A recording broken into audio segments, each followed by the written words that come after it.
দোস্তসকল মই এতিয়া ৰুমত আছোঁ। ৰুমত আছিলোঁ মানে যে ভাবিলোঁ আজি কোনো ঠাইতে নাযাওঁ, কোনো কাম চাম নকৰোঁ, ঘৰতে হৈ থাকোঁ। এইটো ভাবি ঘৰতে বহি আছিলোঁ, কিন্তু ভাবিলোঁ এনে বহি থাকি কি কৰিম আৰু, যিহেতু বাৰিষাৰ বতৰ আৰু বাৰিষা অহাৰ সম্ভাৱনা অতি বেছি বৰ্তমান।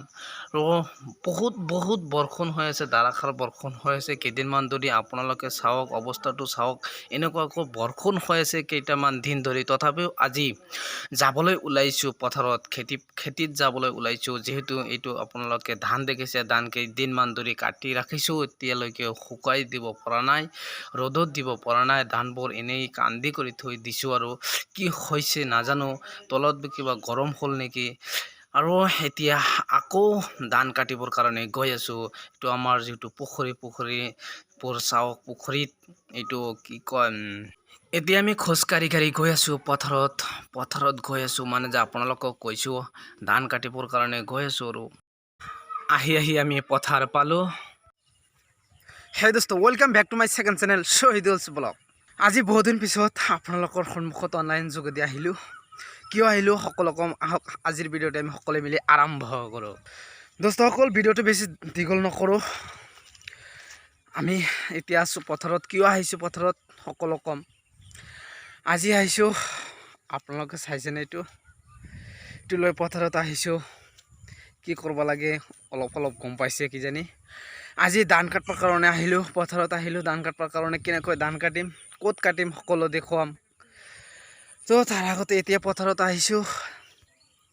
দোস্তসকল ৰ'ব পাণ অলপ খাই লওক। অকল পথাৰত আহিছোঁ আজি ধান কাটিবৰ কাৰণে। এইকাৰণে আহিছোঁ, ধাৰাসাৰ বৰষুণ হৈ আছে।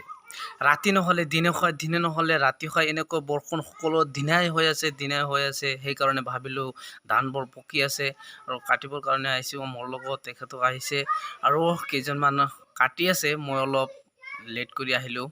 আকৌ এবাৰ কৈছোঁ, ভিডিঅ'টো বেছি দীঘল নহয়। আজি অলপ ভিডিঅ'তে আপোনালোকক দেখুৱাই দিম আমি কৃষকসকলে কিমান কষ্ট কৰোঁ, তাৰ মজুৰি কিমান পাওঁ। আপোনালোকে চাই থাকে মজুৰিটো আৰু কষ্টটো চাওক। আজি দোস্তসকল আপোনালোকে চাই আছে, মোৰ ককাইক আৰু দুয়োজন ভাতিজা ধান কাটি আছে। মই অলপ পিছতে আহিলোঁ, আৰু ইয়াত বেছি ঠাই নহয়, মাত্ৰ আধা বিঘা ঠাই, আৰু অলপ আগতে কাটিছিলোঁ। আজি যিখিনি আছে কাটিম, ঘৰতে এই 3-4জনে কাটি শেষ কৰিব পাৰিম। সেইকাৰণে আৰু হাজিৰা লোৱা নাই। তো আপোনালোকে চাই থাকক।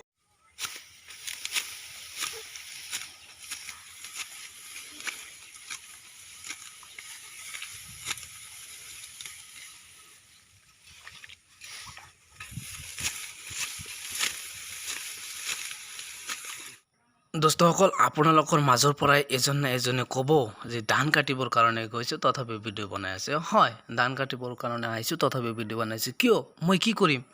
মই যিটো কৰোঁ, আমি কৃষক। আমি কৃষকসকলে যিটো কৰি আছোঁ, যেনেকৈ জীৱন নিৰ্বাহ কৰি আছোঁ, সেইটোতো ভিডিঅ' বনাম। ভিডিঅ'টো মই আৰুতো এই মন্ত্ৰী মিনিষ্টাৰৰ ল'ৰা নহয় যে মই আৰু দামী কিবা ঠাইত গৈ ভিডিঅ' বনাম। মই আমি কৃষকসকলে যেনেকৈ জীৱন নিৰ্বাহ কৰোঁ, সেইটো লৈতো ভিডিঅ' বনাব লাগিব। সেইকাৰণে ভিডিঅ'টো বনাবলৈ আৰম্ভ কৰিছোঁ। এতিয়া কথা হ'ল, ধান যিহেতু কাটি আছোঁ আপোনালোকে চাওক। এতিয়া কথা হ'ল, আমি কৃষকসকলে কিমান কষ্ট কৰি ধানবোৰ ৰোওঁ, আৰু কৃষকসকলে যিমান খেতি বাতি কৰে তাত আটাইতকৈ কষ্টকৰ খেতি হ'ল ধান খেতি। কিন্তু আমি ধান যেতিয়া বিক্ৰী কৰিবলৈ যাওঁ, তেতিয়া আপোনালোকে বুজি পায় কণ্ট্ৰলত কিমান টকা পাওঁ। সেইখিনিতে আমাৰ খেতি কৰাৰ যিখিনি পৰিশ্ৰম, যিখিনি টকা পইচা খৰচ হয়, সেইখিনিৰ মূল্যই নহয়। তো এতিয়া আৰু কি ক'ম, আপোনালোকে ভাবিব। আৰু আপোনালোকে চাওক, যিটো নাখালে আমাৰ একো নহয়। যে কেপি কওক, ফেলা কওক, চাদা কওক, এইবোৰ নাখালে একো নহয়। কিন্তু সেইসকলৰ মালিকবোৰ চাওক, আপোনালোকে কোটি টকাৰ মালিক, আৰু আমি কৃষকসকলে দুখীয়া হৈ ৰ'লোঁ। আৰু এটা আটাইতকৈ দুখজনক কথা হ'ল, সেইটো হ'ল আমি কৃষকসকলে যিবোৰ বস্তু বিক্ৰী কৰোঁ, সেইবোৰ বস্তুৰ ধাৰাই আৰু আন কিবা কিবি বনাই, সেইবোৰ যেতিয়া আমি কিনিবৰ কাৰণে কিনি আনো, তেতিয়া কিমান গুণে দাম বেছি। দোস্তসকল মই কৈছিলোঁ আজিৰ ভিডিঅ'টো বেছি দীঘল নকৰোঁ, সেইকাৰণে এইখিনিতে সামৰি মাৰিবলৈ চেষ্টা কৰি আছোঁ। আপোনালোকে চাওক, যিখিনি ধান কাটিব লগা আছিল কাটি শেষ কৰিছোঁ। আজিৰ কাৰণে ভিডিঅ' এইখিনিতে বিদায় লৈছোঁ। বাই।